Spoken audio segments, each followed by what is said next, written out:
주님께서 여러분과 함께 또한 사제의 영과 함께 루카가 전한 거룩한 복음입니다. 주님 영광 받으소서. 그때 주님께서 말씀하셨다. 너희 가운데 누가 밭을 갈거나 양을 치는 종이 있으면 들에서 돌아오는 그 종에게 어서 와 식탁에 앉아라 하겠느냐? 오히려 내가 먹을 것을 준비하여라. 그리고 내가 먹고 마시는 동안 허리에 띠를 메고 시중을 들어라. 그런 다음에 먹고 마셔라 하지 않겠느냐? 종이 분부를 받은 대로 하였다고 해서 주인이 그에게 고마워하겠느냐? 이와 같이 너희도 분부를 받은 대로 다하고 나서 저희는 쓸모없는 종입니다. 그저 해야 할 일을 하였을 뿐입니다. 하고 말하여라. 주님의 말씀입니다. 그리스도님 참여합니다.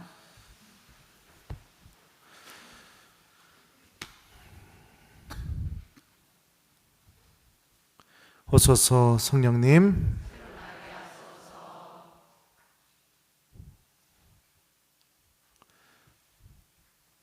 이와 같이 너희도 분부를 받은 대로 다하고 나서 저희는 쓸모없는 종입니다.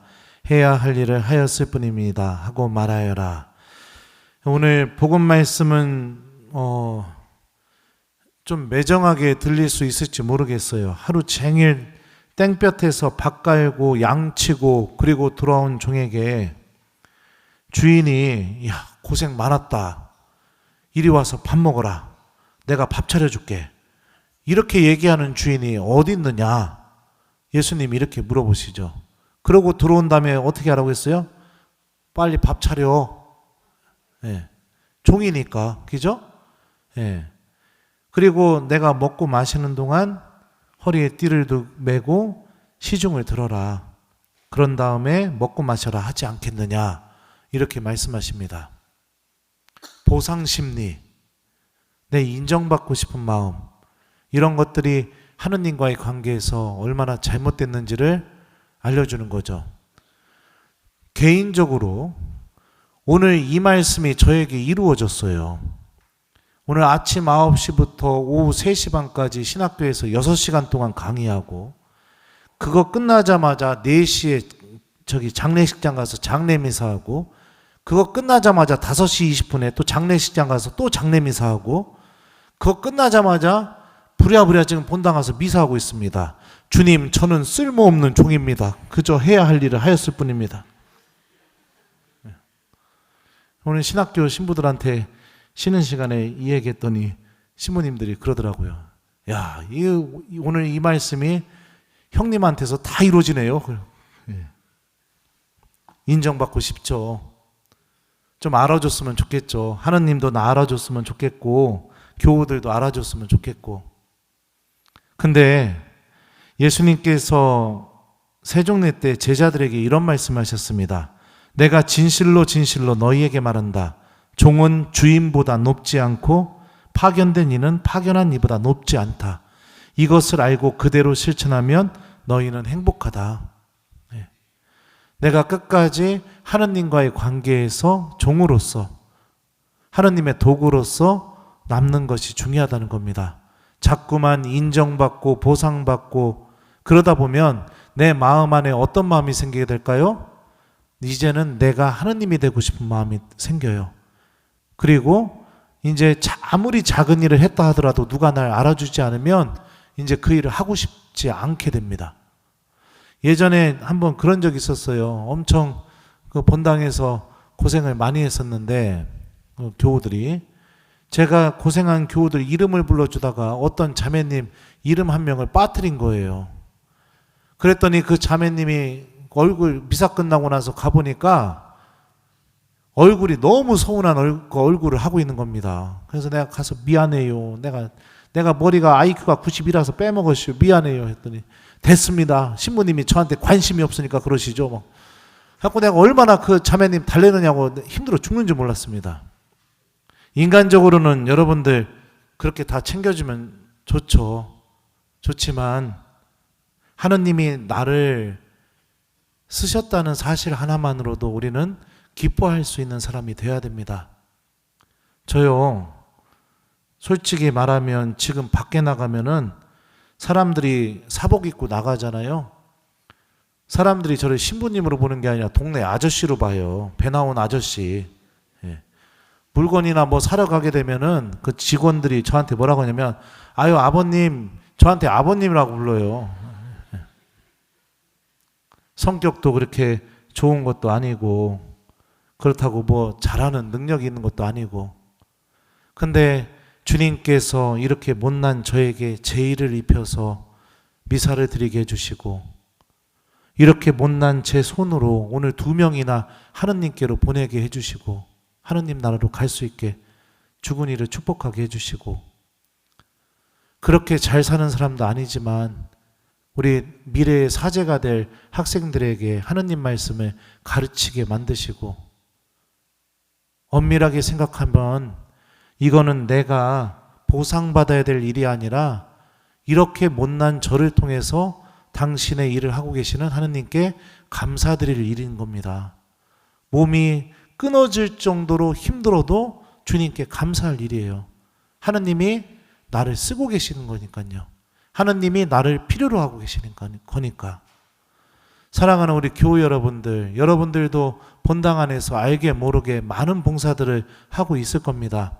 때로는 본당 신부님이 알아줘가지고 고생 많다고 얘기해 주기도 하고, 때로는 신부님이 야속하게 느낄 정도로 이렇게 고생하고 있는 나를 한 번도 알아주지 않네, 이런 생각도 들 수 있지만, 신부님이 알아주고 못 알아주고 이거에 관심을 갖지 마시고, 이런 나를 하느님이 필요로 하고 계시고, 이런 나를 통해서 하느님이 당신의 일을 하고 계시다는 거에 좀 우리가 주목해 봤으면 좋겠습니다. 그러면 아무리 작은 일을 한다 하더라도 주님께 감사드릴 수 있어요. 그거를 잃어버리게 되면 어떤 일이 벌어지게 되느냐? 중요한 일만 하고 싶어져요. 앞에 드러나는 일만 하고 싶어져요. 사람들에게 주목받는 일만 하고 싶어져요. 계속해서 내 마음이 이제는 이상하게 바뀌어서 하나님이 도저히 나를 쓰실 수 없는 이상한 괴물이 되어가게 됩니다. 우리는 주님을 잃어버리게 되면은 모든 것을 잃어버린 사람들이라는 것을 우리가 잊지 않았으면 좋겠습니다. 오늘 일독서를 보게 되면 우리가 하나님 안에서 어떻게 살아가야 되는지 바오로가 티토에게 하나씩 알려줍니다. 제가 뭐 특별히 여기에 주석을 달 필요는 없지만 그래도 한번 읽어줄 테니까 여러분도 한번 들어보세요. 나이 많은 여자들도 마찬가지로, 나이 많은 남자들은 절제할 줄 알고 기품이 있고 신중하며 건실한 믿음과 사랑과 인내를 지녀야 합니다. 이렇게 우리에게 말하고 있습니다. 절제할 줄 알고. 절제할 줄 안다는 건 뭐예요? 멈출 줄 안다는 거죠. 연세가 많을수록. 기품이 있고 신중하고, 그리고 건실한 믿음, 아주 굳건한 믿음과 사랑하는 마음과 인내심을 지니고 있어야 된다고 바오로가 얘기하죠. 한번 내 모습과 한번 비교해 보셨으면 좋겠습니다. 멈출 줄 아는가? 욕심 부릴 때, 누군가에 대해서 화가 날 때 멈출 줄 아는가? 하느님 때문에. 내 마음에 사랑이 있는가? 내 믿음이 굳건해서 주님의 말씀을 하루하루 받아들이고 그 말씀을 잘 살아가면서 이제 노년의 삶을, 하느님 나라를 준비하는 삶을 살고 있는가?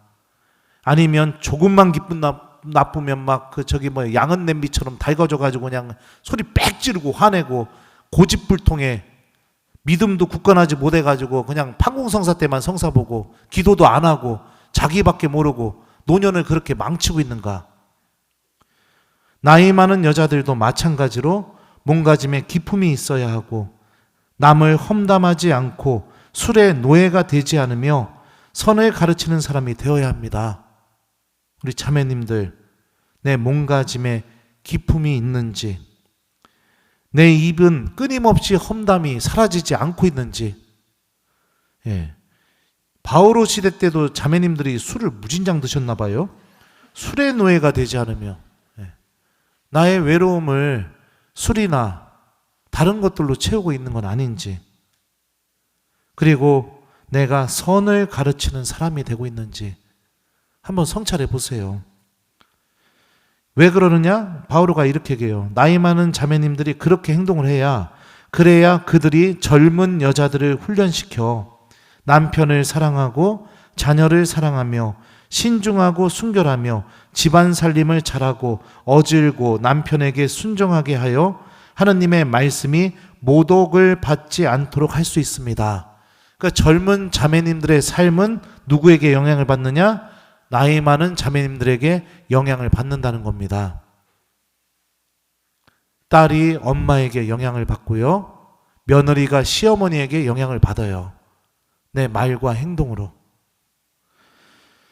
젊은 남자들에게도 마찬가지로 신중히 행동하라고 권고하십시오. 이렇게 바오로 사도가 우리가 하느님의 종으로서 어떻게 살아야 되는지 연령대별로 구체적으로 이렇게 알려주고 있습니다. 우리가 정말로 지녀야 될 것은 내가 하느님의 자녀이고 주님의 종이고, 주님께서는 내가 아무리 못났다 하더라도 내 가정 안에서, 내 일터에서, 내가 만나는 사람들 안에서 당신의 빛을 드러내기를 바라고 계십니다. 우리가 이런 도구로 사용될 수 있도록 내 믿음의 모습에 대해서 한번 성찰해 보시고, 또 하느님께서 나를 통해서 많은 일을 하셨을 때 사람들에게 박수 받으려고 하기보다 누군가에게 인정받고 내가 의미 있는 사람이라는 걸 확인하려고 하기보다, 그럼에도 불구하고 나 같은 사람을 당신의 도구로 써주신 하느님께 감사드리고, 내가 주님의 도구로서 성실하게 이 겸손한 마음을 잃어버리지 않고 사용될 수 있도록 은총을 청하는 기도를 하는 것, 이게 우리 신앙인들의 모습이고 교회의 봉사자들이 갖추어야 할 덕목이라는 것을 오늘 독서와 복음 말씀을 통해서 우리가 알 수가 있겠죠. 오늘 하루 여러분들 어떤 삶을 살았던지 간에 오늘 복음에 나오는 것처럼 주님께 우리들도 이렇게 고백하면서 하루를 마쳤으면 좋겠어요. 저희는 쓸모없는 종입니다. 해야 할 일을 하였을 뿐입니다. 주님, 이렇게 쓸모없는 저를 당신의 도구로 써주셔서 정말 감사드립니다.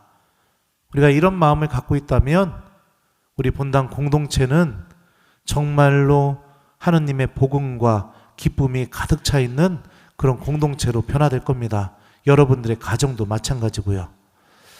그래서 오늘 숙제는 여러분들 둘 중에 하나를 선택했으면 좋겠습니다. 첫 번째는 일독서 말씀 제가 읽어준 거, 나이 많은 형제님, 나이 많은 자매님, 그 다음에 젊은 자매님, 그 다음에 젊은 형제님, 왜 관련된 말씀을 한번 읽어보고 나는 어떤 사람인가 한번 성찰해보기, 이게 첫 번째 숙제예요. 아니면 오늘 여러분들 많이 봉사했다면, 특히 오늘 위령회원들 봉사 엄청 하셨죠? 네. 오늘 복음 말씀 유령회원들 천천히 읽어보시면서 오늘 주무시기 전에 저도 예수님한테 얘기할 거예요. 저희는 쓸모없는 종입니다. 해야 할 일을 하였을 뿐입니다. 이렇게 예수님께 말하고, 주님 저를 오늘 하루 당신의 도구로 써주셔서 감사합니다. 이렇게 주님께 감사기도 드리기, 숙제 두 가지 중에 하나 꼭 하고 오늘 하루를 마무리했으면 좋겠습니다. 이와 같이 너희도 분부를 받은 대로 다 하고 나서 저희는 쓸모없는 종입니다. 해야 할 일을 하였을 뿐입니다. 하고 말하여라. 아멘.